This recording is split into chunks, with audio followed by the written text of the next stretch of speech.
बिस्मिल्लाहिर्रहमानिर्रहीम अस्सलामु अलैकुम वरहमतुल्लाहि वबरकातुहू। उम्मीद दोस्तों सब खैर व आफियत से ही होंगे। आज हमारा बूटस्ट्रैप 5 का लेक्चर नंबर 35 है, जिसके अंदर हम बैजेस क्रिएट करना सीखेंगे। दोस्तों अब ये बैजेस क्या होते हैं, आपने दोस्तों देखा होगा अक्सर जीमेल के ऊपर ये ऑप्शन होती है कि जब आप जीमेल पे जाते हो तो आपके लेफ़्ट साइड पे जो है डिफरेंट ऑप्शन होते हैं, मैसेजेस का, अनरीड मैसेजेस का, और उस ऑप्शन के बिल्कुल आगे जो है काउंटिंग लिखी होती है कि इस वक्त आपने 4 मैसेजेस ऐसे हैं जो आपने रीड नहीं किए, 5 मैसेजेस ऐसे हैं जो सेंड हो चुके हैं। तो यानी आपने ये ऑप्शन डिफरेंट वेबसाइट पे देखी होगी कि एक बटन होता है, उस बटन के आगे जो है काउंटिंग लगी होती है कि इतने नंबर ऑफ़ मैसेजेस आपने रीड नहीं किए, इतने नंबर ऑफ़ नोटिफिकेशन आपको आए हुए हैं। ऐसे ही आपको व्हाट्सएप के ऊपर भी आपने देखा होगा कि व्हाट्सएप के ऊपर चैट का ऑप्शन होता है, चैट के आगे लिखा होता है 22 कि 22 मैसेजेस इस वक्त आपको आ चुके हैं। तो ये इसे कहते हैं बैजेस, कि जहाँ पे हमें काउंटिंग शो हो रही होती है एक ब्यूटीफुल तरीके के साथ। तो आज सीखते हैं कि कैसे हम बूटस्ट्रैप में वो बैजेस क्रिएट कर सकते हैं। तो सबसे पहले दोस्तों हम यहाँ पे एक डिव ले लेते हैं जो हम ऑलरेडी शुरू से करते आ रहे हैं। तो यहाँ पे इस डिव को हम क्लास दे देते हैं कंटेनर की, और उसके बाद इसको मार्जिन टॉप दे देते हैं 3 का, और उसके बाद इसको मैं ब्यूटीफुल सा एक बॉर्डर दे देता हूँ, और उसके बाद इसको बॉर्डर की जो विड्थ है वो मैं बॉर्डर-5 सेट कर देता हूँ, और उसके बाद इसको बॉर्डर का कलर दे के बॉर्डर-डेंजर कर लेता हूँ। देन उसके बाद इस डिव के अंदर मैं ब्यूटीफुल सी हेडिंग देना चाहता हूँ, तो मैंने H1 हेडिंग यूज़ की, इसमें मैंने लिख दिया बैजेस इन बूटस्ट्रैप 5, और उसके बाद इस हेडिंग को सेंटर में करने के लिए मैं इसको बूटस्ट्रैप की क्लास दे देता हूँ टेक्स्ट सेंटर, और जो कलर देने के लिए टेक्स्ट-प्राइमरी यूज़ करूँगा मैं। और उसके बाद मैं यहाँ पे आता हूँ, अब इस हेडिंग के नीचे मुझे एक रो चाहिए, तो मैं यहाँ पे डिव लेता हूँ और इस डिव को मैं क्लास दे देता हूँ, कौन सी बोला, रो क्लास। और इस रो क्लास को मैं मार्जिन दे देता हूँ, कितना, मार्जिन वाई जो है वो मैं 3 दे देता हूँ, और मार्जिन एक्स जो है वो मैं 1 दे देता हूँ।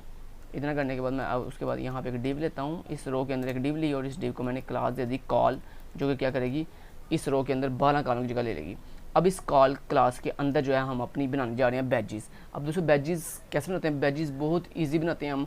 आप किसी भी चीज़ के साथ बैज क्रिएट कर सकते हैं। तो मान ली पहले मैं आपको हेडिंग के साथ एक हेडिंग देता हूँ और इसमें बैज क्रिएट करके दिखाता हूँ। लेट्स मैंने यहाँ लिख दिया HTML, और HTML के आगे जो है आप चाहते हो इस HTML के आगे एक बैज बन के आ जाए, ठीक है, जिसके लिखा हुआ है लैंग्वेज। तो दोस्तों बैज कैसे बनाते हैं, किसी बैज बनाने के लिए दोस्तों आपने किसी भी मेन टैग का हेल्प लेनी है, और उस टैग के अंदर आपने लगाना है स्पैन टैग। तो ये बात याद रखिएगा, जो आपका ये स्पैन टैग होता है ये बेसिकली ये बैज क्रिएट करता है, ठीक है। तो आपने किसी भी टैग के अंदर अगर बैज क्रिएट करना हो तो अपने उस टैग के अंदर आपने एक स्पैन टैग लेना है, और उस स्पैन टैग को आपने बूटस्ट्रैप की क्लास देनी है बैज नाम से, बैज, ठीक है। बैज क्लास देने के बाद ये बैज बन जाएगा, लेकिन उस बैज को बैकग्राउंड कलर देने के लिए आप डिफरेंट तरह के बैकग्राउंड कलर यूज़ कर सकते हो। जैसे आपको पता है ना हमारे पास डिफरेंट तरह के बैकग्राउंड कलर होते हैं, BG-प्राइमरी, BG-फ्रॉम, BG-फ्रॉम। तो मैं यहाँ पे आपको वो सारे देकर दिखाता हूँ। अब यहाँ पे इस पैन टैग के अंदर आपने जो भी इस बैज के अंदर लिखना है वो आप लिख सकते हो। जैसे मैंने लिख दिया लैंग्वेज के HTML लैंग्वेज, ठीक है। सो मैं इसी को डुप्लीकेट कर लेता हूँ, 2 3 4 5 6 7 8, ठीक है। और यहाँ पे डिफरेंट कलर दे के दिखाता हूँ आपको बैकग्राउंड के अंदर। आपको पता है ना BG कलर डिफरेंट होते हैं। BG हमारे पास सक्सेस होता है, फिर उसके बाद BG डेंजर होता है, फिर BG डार्क होता है, फिर उसके बाद BG इन्फो होता है, फिर BG हमारे पास सेकेंडरी होता है, फिर BG वार्निंग होता है, फिर हमारे पास BG सक्सेस हो गया, डेंजर हो गया, और उसके बाद BG यहाँ से देख लेते हैं BG- वार्निंग कर लिया हमने, secondary info, dark, danger, primary, success, फिर लाइट कर लेते हैं, ओके लाइट, ठीक है, लाइट होता है एक। तो ये हो गया हमारे पास इतना। तो ये दोस्तों हमने डिफरेंट सिंपल आपने क्या करना है, अपने स्पैन टैग को बैज क्लास देनी है, जिससे बैज बन जाएगा, और आगे उसको जो भी बैकग्राउंड कलर देना BG- लगा के उस कलर का नाम बता देते हैं। तो मैं आपको कहता हूँ ये डिफरेंट तरह की बैज बन चुके होंगे। हम क्या करते हैं, यहाँ से आपने राइट क्लिक करके कॉपी फाइल पाथ करना है, और उसके बाद गूगल क्रोम पे आएँ, और वहाँ पे जाने के बाद राइट क्लिक करके पेस्ट करके एंटरेट कर दें, और ये देखें आपके डिफरेंट तरह के बैज बन चुके हैं। ये भी एक बैज बन चुका है, लेकिन उसका कलर जो चूँकि बैकग्राउंड कलर वाइट है और लाइट है, इसलिए वो आपको ऐसे दिखाई दे रहा है। तो ये देखें दोस्तों ब्यूटीफुल से हमारे पास बैज इसे कहते हैं बैज। तो ये देखें ये एक सिंपल टेक्स्ट है, और इसके आगे ये बैज बना हुआ है। ऐसे ही आपने डिफरेंट बैज देखे होंगे कि ऐसे उनका बैकग्राउंड कलर होता है, और आगे काउंटिंग लिखी होती है कि 22 मैसेजेस आपने रीड कर ली हैं या रीड नहीं की है, ऐसे। तो ये होते हैं बैजेस ही। अब दोस्तों अगर आप चाहते हो ये जो बैज है, इस बैज को, अच्छा ये मैंने आपको जस्ट बता दिया है कि बैज बनाने के लिए आपने स्पैन टैग का इस्तेमाल करना है। ये स्पैन टैग आप किसी भी टैग में यूज़ कर सकते हो, किसी भी हेडिंग टैग में, किसी भी पैराग्राफ टैग में, किसी भी एंकर टैग के अंदर, किसी बटन टैग के अंदर, तो यानी आप डिफरेंट टैग्स के अंदर ये स्पैन टैग लगाकर उसे बैज क्लास देकर उसे ब्यूटीफुल सा बैज बना सकते हो जहाँ जहाँ आपका दिल चाहे, ठीक है। अब दोस्तों आपका ये एक बैज है और ये बैज रेक्टेंगल शेप के अंदर, अगर आप चाहते हो इसको ये बिल्कुल राउंड हो जाए बैज, ये सारे बैज राउंड करना चाहते हो आप, तो उसके लिए हमारे पास ना एक अलग से क्लास आती है। तो आपने सिंपली क्या करना है, ये जहाँ पे आपने क्लास बैज यूज़ की है, इस बैज क्लास के आगे आपने एक और क्लास देनी है जिसको हम कहते हैं राउंडेड हाइफन पिल।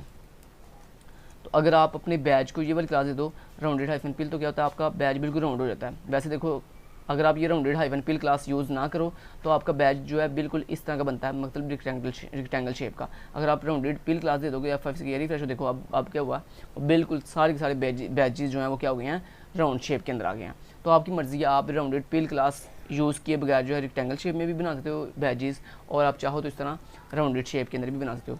अब मैं आपको बटन के अंदर जो है, जिस तरह आपको मैंने बताया था कि फेसबुक के ऊपर या व्हाट्सएप के ऊपर या ट्विटर के ऊपर आपको बटन की फॉर्म के अंदर एक आ रहा होता है नोटिफिकेशन, आगे लिखा होता है कि आपने कितने नोटिफिकेशन अभी तक रीड नहीं किए, तो वो कैसे बनाते हैं, तो वो भी करके दिखा देता हूँ। तो ये मैं सारा रिमूव करता हूँ यहाँ से, और उसके लिए मैं सबसे पहले यहाँ पे एक बटन क्रिएट कर लेता हूँ, और इस बटन को यहाँ पे मैं एक क्लास दे देता हूँ बूटस्ट्रैप की, कौन सी, BTN, और BTN हाइफन प्राइमरी।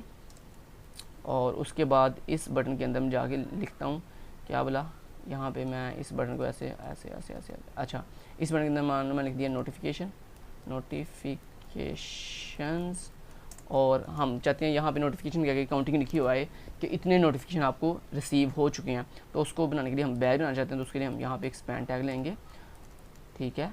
इस स्पैन टैग को बंद कर दिया। अब इस स्पैन टैग के अंदर आपने कुछ भी लिख दिया, जैसे आपने लिख दिया 55 नोटिफिकेशन हमें आ चुके हैं। अब इसको बैज बनाने के लिए आप क्या करोगे, यहाँ पे क्लास यूज़ करोगे, कौन सी, बैज क्लास, और उस बैज क्लास के आगे आप उसके कलर देने के लिए BG हाइफन डेंजर यूज़ कर सकते हो। तो क्या होगा, डेंजर कलर मिल जाएगा। तो अगर आप इतना करके छोड़ देते हो तो क्या होगा, पहला रेक्टेंगल शेप का बैज बन जाएगा। F5 से कहता हूँ रिफ्रेश, और ये देखो बटन के अंदर ब्यूटीफुल सा, ये देखो बटन कितना ब्यूटीफुल लग रहा है, और बटन के अंदर क्या बन चुका है, एक बैज भी आ चुका है। मैं थोड़ा सा जूम करके दिखाता हूँ आपको, ये आप देख सकते हो, ये देखो ये बटन है आपका नोटिफिकेशन, और उसके अंदर देखो आपको एक बैज बना हुआ जो ये बता रहा है कि 55 नोटिफिकेशन जो है वो आपको रिसीव हो चुके हैं। तो इस तरह के आपने बैजेस देखे होंगे डिफरेंट बड़ी बड़ी वेबसाइट्स के ऊपर। अब आप चाहो तो इस बैज को जो है वो राउंड भी कर सकते हो। उसके लिए क्या करना पड़ेगा, आप इस बैज क्लास के आगे क्लास उसे दे सकते हो राउंडेड हाइफन पिल, ठीक है। राउंडेड हाइफन पिल लिखोगे तो क्या होगा, ये जो बैज है ये राउंड हो जाएगा। F5 से रिफ्रेश हो, देखो राउंड, वो जो बैज है वो क्या हो चुका है, राउंड हो चुका है। तो ये तो दोस्तों बैजेस। Thank you so much, till then guys, take care, अल्लाह हाफिज़।